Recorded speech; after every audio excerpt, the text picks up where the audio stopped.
All right, for our next example, we're just going to pick up where we left off. So I've got another volume problem here, but we're going to take the same region again, and we're going to revolve it around a different axis.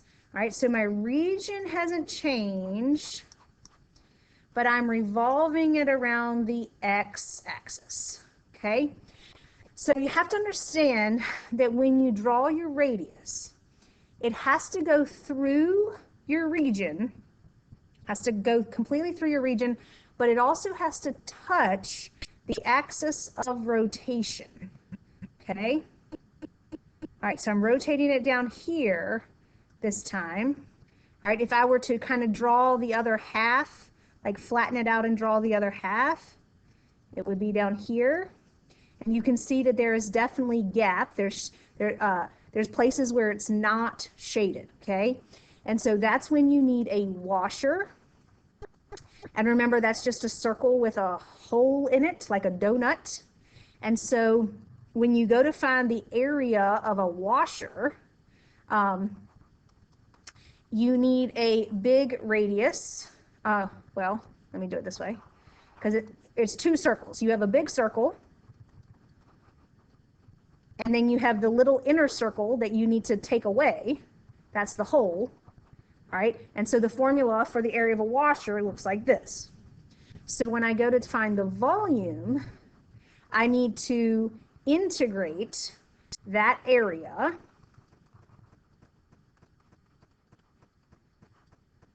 times a thickness, which, since we drew it vertically here, we're going to be working in terms of x's, all right? And of course, you need your bounds, which we'll get in a minute. So then how do I know which one is big R and little r? Well, big R is literally the radius from the outer edge of your shaded region all the way down, in this case, to your axis of rotation. All right, and then little r is going to be the gap, the opening, the unshaded region, okay? So big R, and because it's vertical, it's still top minus bottom. Big R ends up being 5. And little r, the littler one, is still top minus bottom. Well, this time the top is on our curve x squared plus 1. And the bottom is on the axis. And so we get x squared plus 1.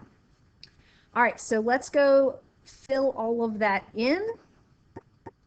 I'm going to factor the pi out to make my life a little easier. It's still the same shaded region, and I'm still working in x's. So I'm still going to go from, whoops, -2 to +2. Sorry about that. And then I need to plug in big R and square it, minus little r and square it. And then, of course, multiply the whole thing by dx. All right, again, we cannot use u substitution, just because I would have to split them into 2 different intervals, and I still couldn't use u substitution for this one.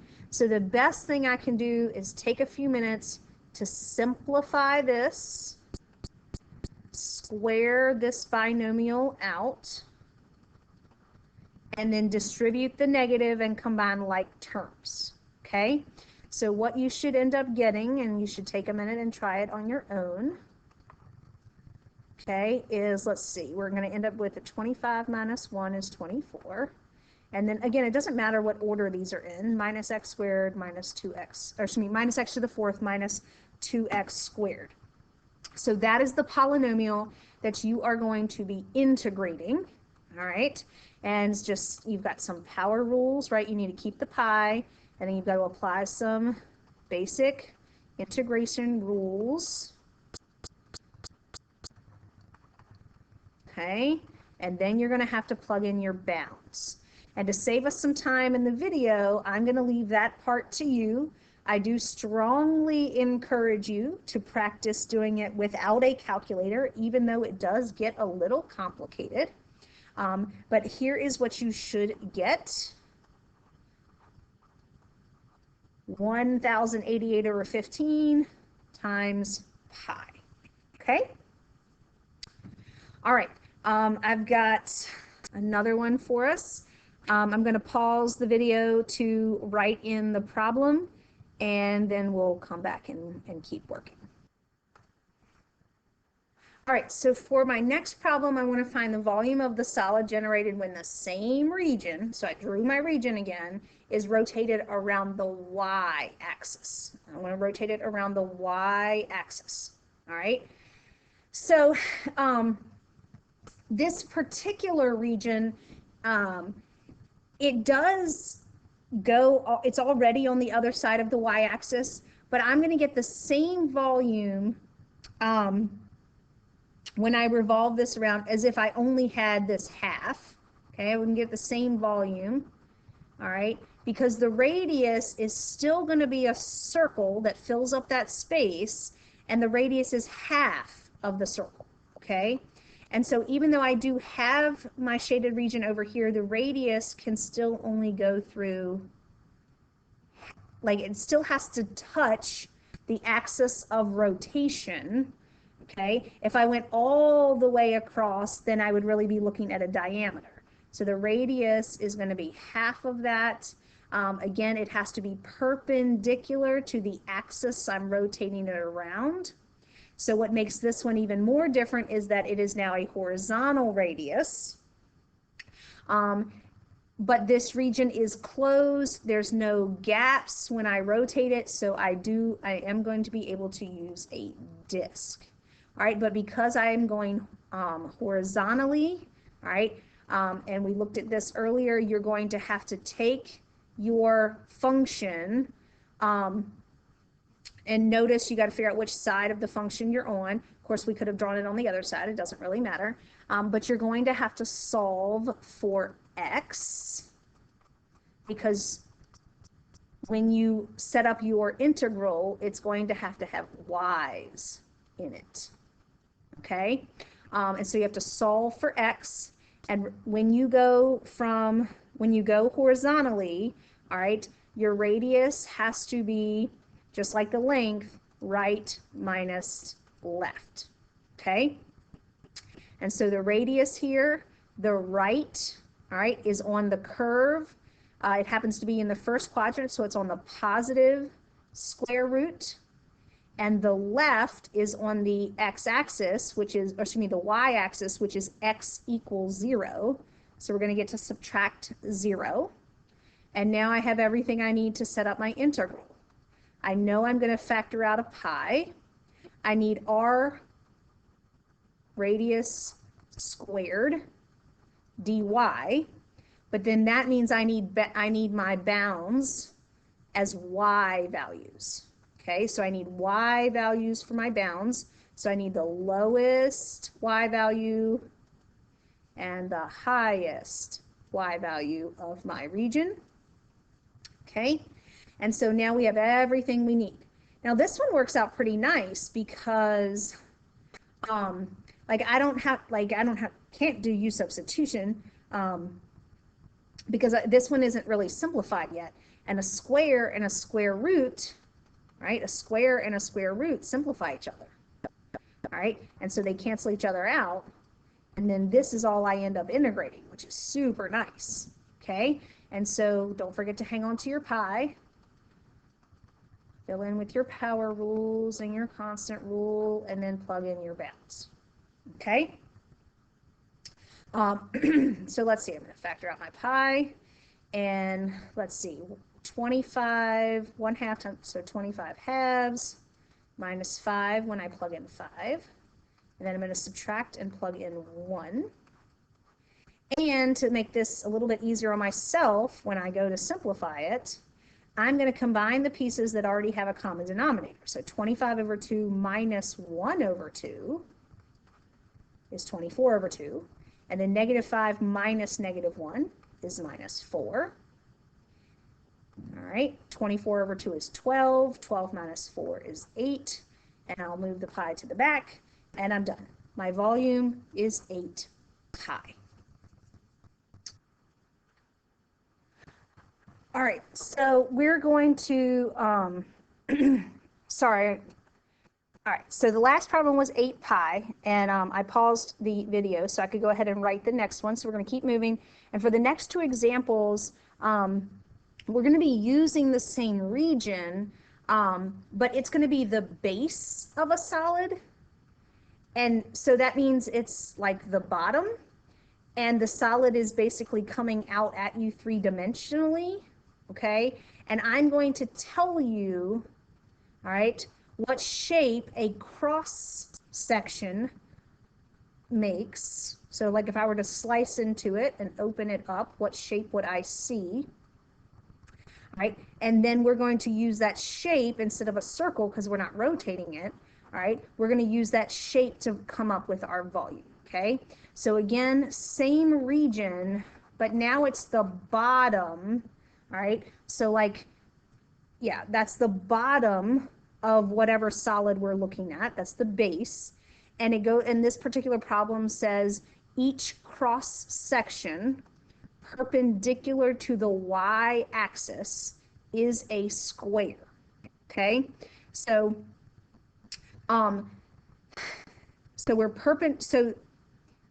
so three-dimensionally coming out of us out at us is a bunch of squares. All right, and so when I talk about the cross section, all right, like this square is kind of coming out at me three-dimensionally, all right? But because it's a square, the base, right, or any side of the square, all right, goes through my base, all right? And so that ends up being the length of the square. Well, for a square, remember the area is not just length times width. It's really it's the length squared. So if I can figure out the length, then I can get the area of the square, and then I can integrate it to get the volume. All right, well, the catch on this one, though, is that it is going horizontally. So again, we have to go back to where we solved for x and got plus and minus the square root of y minus 1. And we have to remember that we're the positive, or the right side here, all right, that's positive square root of y minus 1. And the left side is the negative square root of y minus 1. So when we go to actually calculate our length, and we do right minus left, it's always right minus left. All right, the two negatives cancel and we get a positive, we get an addition problem. And so we have 2 square root of y minus 1. And so now I'm going to integrate the area of a square, which is the length squared. And because I'm working in y's, I need the y values of the bounds. And that is what I'm going to calculate by hand. Well, again, this turns out pretty nice because the square gets rid of the square root. Just make sure that you also square the 2. Make sure that you also square the 2. And when you go to take the integral, you can factor the 4 out to make that a little bit easier on yourself, especially when it comes to plugging in the bounds. Okay, so I'm going to hold the 4 out. I'm going to plug in the 5. I get 25 halves minus 5. And then I'm going to plug in the 1. All right. And let's see, I've got some things that have common denominators. So 25 halves minus 1/2 is 24 halves. And negative 5 minus negative 1 makes negative 4. And so 12 times 4 is 8. And, or excuse me, 12 minus 4 is 8, and 4 times 8 is 32. Okay?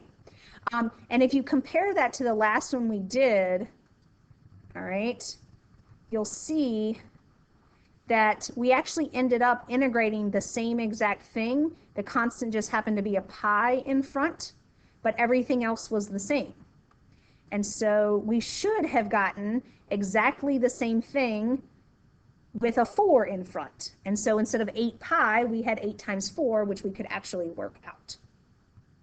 All right, and then I've got one more for us to do. I'm going to change the shape a little bit and what we are perpendicular to, and then we'll be almost done.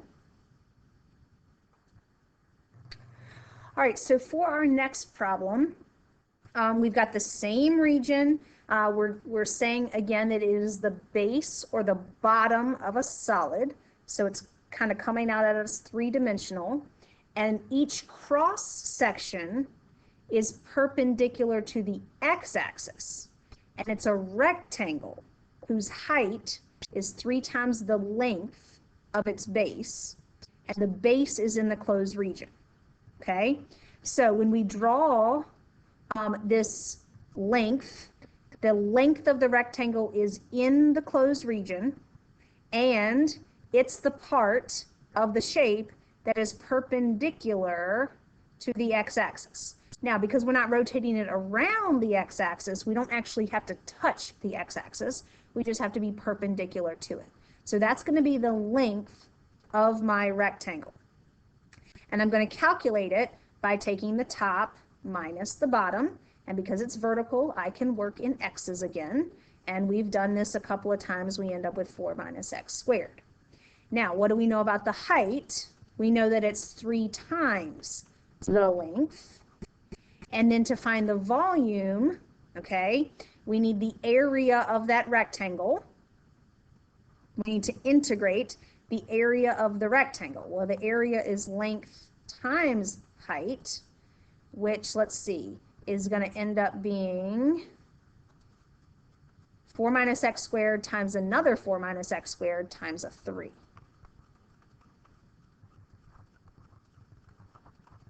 And again, we're working in x's, so we can go back to the x bounds that we've previously found.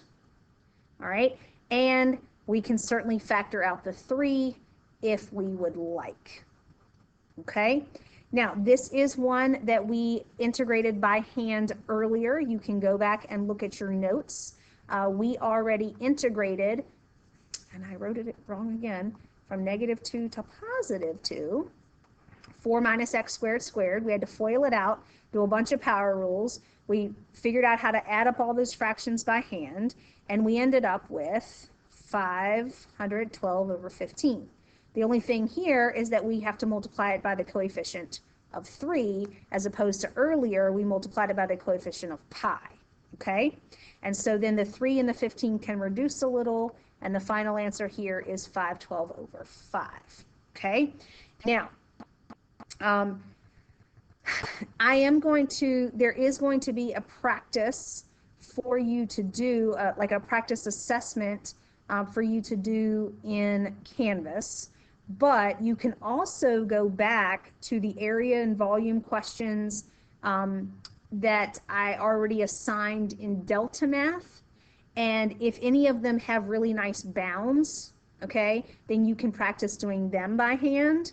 A lot of them did not have nice bounds, so that's kind of impossible to do by hand. But I mean, I guess you could practice the integrating part and then plug in the bounds with a calculator.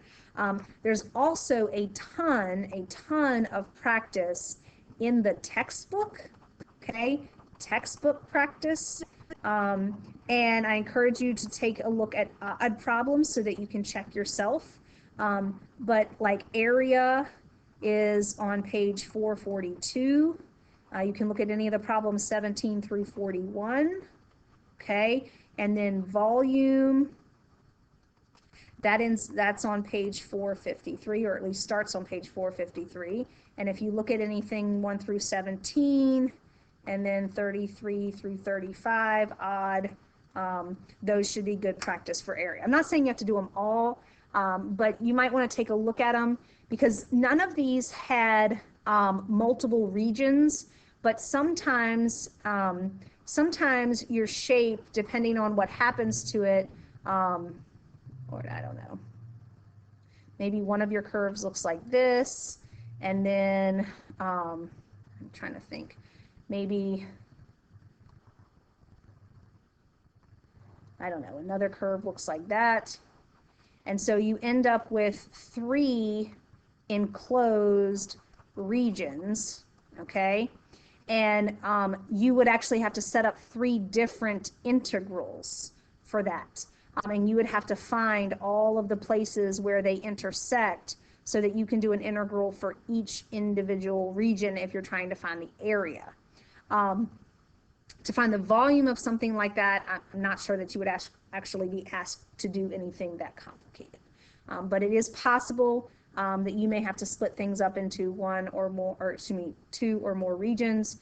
It doesn't happen often, but it might.